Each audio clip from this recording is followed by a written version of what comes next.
This cable should not exist. It's often referred to as a suicide cord and is in fact illegal to use. Though I think maybe technically not illegal to have. I'll show you the actual law later, so YouTube, don't strike me. This is for educational purposes only. You should never use or buy one of these cables, even if you find one, and I will be destroying this cable at the end of the video, as you'll see. So, why would anyone think that they want this cable? Why is it illegal? And wait a minute, how did I even acquire one? Well, stick around and all will be answered. Starting off, why is this type of cord banned anyway?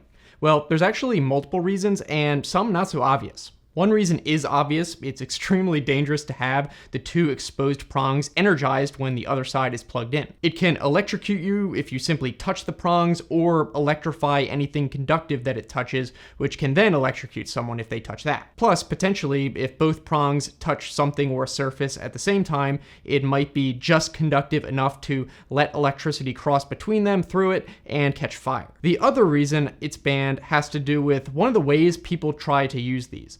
That is, when their power is out, they'll run their generator and connect it to their house, not the proper way, which I'll explain later, but instead attach this cable between their generator and a random outlet in their house to power their circuits. Now again, you can safely use a generator to power a house in other ways, but this way is illegal because of something called backfeeding. You see, a generator's electricity won't just stop at your house. It will go out from your main circuit breaker back onto the grid. That's backfeeding.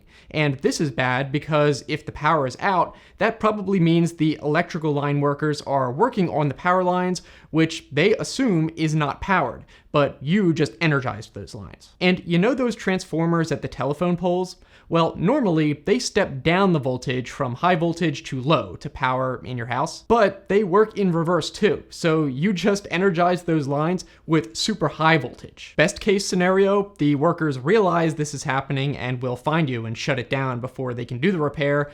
Worst case, they get electrocuted. As for the safe way to power a house with a generator, basically you install a special inlet to attach a female plug from the generator, but importantly, you also install a so-called interlock on your circuit breaker. It's kind of like a bracket, which ensures that you can only activate the circuit for your generator if you are currently disconnected from the grid, and vice versa. It might also be an automatic device if you have an automatic generator. There's also a third reason these cables are bad that I read from this Reddit post that gives a more technical reason. You see, in North America, houses actually have split phase power, where 240 volts is split into two separate sets of circuits called buses, each at 120 volts, but out of phase. I don't want to get into explaining that, but basically, if you were to connect two outlets that happen to be on different phases, not only would you cause a short circuit, but the short would be at the full 240 volts, twice as dangerous than a normal short like between two prongs on a single outlet, which is already bad enough. Next, let's talk about why people might think they want this cable. I already explained one of them, which is to improperly connect a generator to their house, but there's another main reason you mostly see around the holidays. If you've ever put up Christmas lights outside, you know that they usually have a male plug on one end and a female plug on the other so you can chain them together. But sometimes people set up all their lights and realize they made a mistake. Like maybe they accidentally put the male end at the top of the tree, or maybe one string of lights has the female side way closer to the outlet.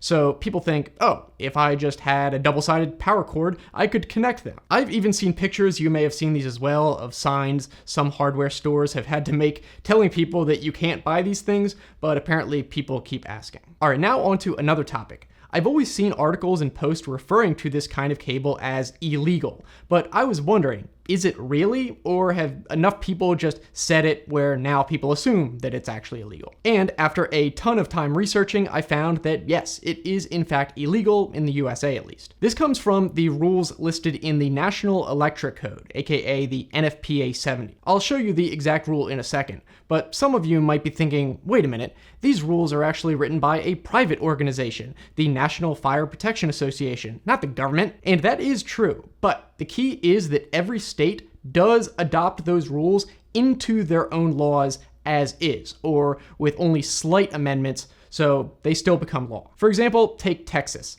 in the state statutes under Occupation Code, Chapter 1305, Section 101, General Powers and Duties, it says, "The executive director or commission as appropriate shall, after publication of the National Electric Code by the National Fire Protection Association every 3 years, adopt the revised National Electric Code as the electric code for the state." All the states might not adopt the latest version instantly with every new version, but a version is adopted within all 50. Anyway, now let's finally take a look at the specific rule within the electrical code, the latest version being 2023. We can find it under Article 406.7, Paragraph A, and especially B. Connection of attachment plugs. Attachment plugs shall be installed so that their prongs, blades, or pins are not energized unless inserted into an energized receptacle or cord connectors. No receptacle shall be installed so as to require the insertion of an energized attachment plug as its source of supply. And construction of attachment plugs and cord connectors. But then this part is relevant.